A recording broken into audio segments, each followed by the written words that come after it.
সূরা আবাসা এর central theme আল্লাহর সমতা নীতি। ওভারভিউ। সূরা আবাসা এর 1 থেকে 4 নম্বর আয়াতে যে নিজেকে পরিশুদ্ধ করতে চায়, কুরআন উপদেশ গ্রহণ করতে চায়, তার দিকে অধিক মনোযোগ দিতে হবে। 5 থেকে 10 নম্বর আয়াতে অপরদিকে যে কুরআনকে নিজের জন্য প্রয়োজনীয় মনে করে না, তাকে পরিশুদ্ধ করার দায়িত্ব রাসূলের নেই।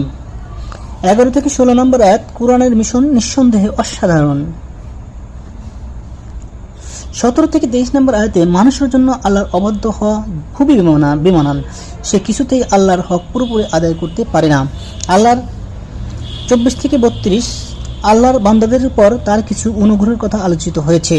33তম থেকে 42তম আয়াতে পরকালের একটি বিবরণ দেওয়া হয়েছে, যেখানে মানুষ তার আপনজনদের কাছ থেকে পালাবে।